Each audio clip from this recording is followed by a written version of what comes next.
Welcome to my channel arts and craft. ಹಿಂದಿನ ವಿಡಿಯೋದಲ್ಲಿ ಭಗವದ್ಗೀತೆಯ 1ನೇ ಅಧ್ಯಾಯದ 3, 4, 5 ಶ್ಲೋಕವನ್ನು ಹೇಳಿದ್ದೆವು. ಇವತ್ತಿನ ವಿಡಿಯೋದಲ್ಲಿ 6ರಿಂದ ಶುರು ಮಾಡೋಣ. ಯುಧಾಮನ್ಯಶ್ಚ ವಿಕ್ರಾಂತ್ ಉತ್ತಮೋಜಶ್ಚ ವೀರ್ಯವಾನ್ ಸುಭದ್ರೋ ದ್ರೌಪದಿಶ್ಚ ಸರ್ವ ಏವ ಮಹಾರಥಃ.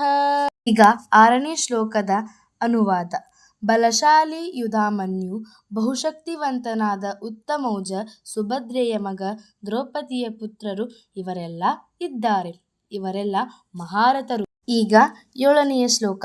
ಅಸ್ಮಾಕಂ ತು ವಿಶಿಷ್ಟಾಯೇ ತಾನಿ ಬೋಧ ದ್ವಿಜತಂ ನಾಯಕ ಮಮ ಸೈನ್ಯಸ್ಯ ಸಂಜ್ಞಾರ್ಥಂ ತಾನ್ ಬ್ರವೀಮಿತೆ. ಈಗ 7ನೆಯ ಶ್ಲೋಕದ ಅನುವಾದ. ಬ್ರಾಹ್ಮಣೋತ್ತಮರೇ, ನಿಮಗೆ ತಿಳಿಸಲೆಂದು ನನ್ನ ಸೈನ್ಯವನ್ನು ನಡೆಸಬಲ್ಲ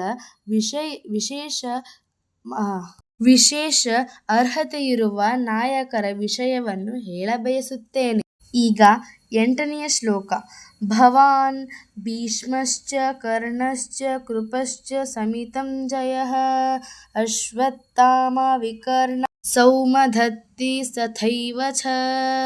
ಈಗ 8ನೇ ಶ್ಲೋಕದ ಅನುವಾದ. ಇಲ್ಲಿರುವ ತಾವು ಭೀಷ್ಮರು, ಕರ್ಣ, ಕೃಪ, ಅಶ್ವತ್ಥಾಮ, ವಿಕರ್ಣ, ಸೋಮದತ್ತನ ಮಗನಾದ ಭೂರೀಶ್ವರ ಇವರೆಲ್ಲ ಯಾವಾಗಲೂ ಯುದ್ಧದಲ್ಲಿ ವಿಜಯಿಗಳಾಗುವರು. ಮುಂದಿನ ಶ್ಲೋಕವನ್ನು ಮುಂದಿನ ವಿಡಿಯೋದಲ್ಲಿ ಹೇಳುತ್ತೇನೆ.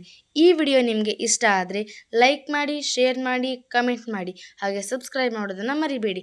Thanks for watching.